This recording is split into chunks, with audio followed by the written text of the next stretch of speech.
ശതമാനത്തിലൊരു ചോദ്യം. ഒരു പരീക്ഷ പാസ്സാവാൻ 60% മാർക്ക് വേണം. നീതുവിന് 180 മാർക്ക് കിട്ടി. നീതുവിന് പാസ്സാവാൻ 60% മാർക്കിൻ്റെ കുറവുണ്ട്. എങ്കിൽ പരീക്ഷയുടെ ആകെ മാർക്ക് എത്ര? ഇങ്ങനത്തെ ഒരു ചോദ്യം കിട്ടിയാൽ നമ്മൾ ഈ ആകെ മാർക്കിനെ 100% കൺസിഡർ ചെയ്യാം.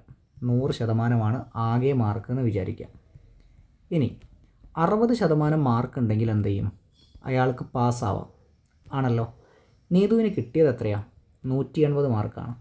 ഈ 180 മാർക്ക് കിട്ടിയപ്പം 60 മാർക്കിൻ്റെ കുറവുണ്ടെന്നാണ് പറഞ്ഞത് അല്ലേ? പാസ്സാവാൻ 60 മാർക്കിൻ്റെ കുറവുണ്ട് എന്ന് വെച്ചാൽ അതിൻ്റെ അർത്ഥം ഈ 180നോട് ഒരു 60 കൂടെ കൂട്ടി കിട്ടിയിട്ടുണ്ടെങ്കിൽ, കൂടുതൽ കിട്ടിയിട്ടുണ്ടെങ്കിൽ അയാൾ പാസ്സാവുമായിരുന്നു. 180ഉം 60ഉം കൂട്ടിയാൽ എത്രയാണ്? 240 അല്ലേ? 240 മാർക്ക് കിട്ടിയിട്ടുണ്ടെങ്കിൽ അയാൾ പാസ്സാവും. ഇവിടെ 60% അതാണ് നമ്മളെ പാസ് മാർക്ക്. ആ 60% എത്രയാണെന്ന് ഇപ്പോൾ മനസ്സിലായി. 240 മനസ്സിലായി. കണ്ടുപിടിക്കേണ്ടത് ഇനി 100%. അപ്പോൾ അത് കണ്ടുപിടിക്കാൻ നമ്മൾ ഇങ്ങനെ ഒന്ന് എഴുതിയാൽ മതി. 60%, ആ 60% താഴെ എഴുതുക. കറസ്പോണ്ടിങ് ആയിട്ടുള്ള അതിൻ്റെ വാല്യൂ 240 അത് മേലെ എഴുതുക, ഒരു ഭിന്നസംഖ്യ പോലെ.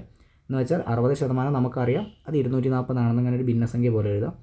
ഗുണിക്കണം. നമുക്കിനി എത്ര ശതമാനമാണോ കണ്ടുപിടിക്കേണ്ടത് ആ ശതമാനത്തോണ്ട് ഗുണിച്ചാൽ മതി. ഇപ്പോൾ നമുക്കിവിടെ ആകെ മാർക്കാണ് കണ്ടുപിടിക്കേണ്ടത്. ആകെ മാർക്ക് 100% എന്നാണ് നമ്മൾ വിചാരിച്ചത്. അപ്പോൾ ഇവിടെ ഗുണിക്കണം 100. ഇനി ഇതൊന്ന് ചെയ്ത് നോക്കിയാൽ ഈ 0 നമുക്ക് വെട്ടിക്കളയാം. 24-ൽ 6 എത്ര വട്ടം പോവും? 4 പ്രാവശ്യം പോവും. 4 ഗുണം 100 എന്നാണുള്ളത്. 4 ഗുണം 100 എത്രയാണ്? 400 എന്ന് ആൻസർ കിട്ടും. നമ്മളെ ഓപ്ഷൻ ബി ആണ് കറക്റ്റ്.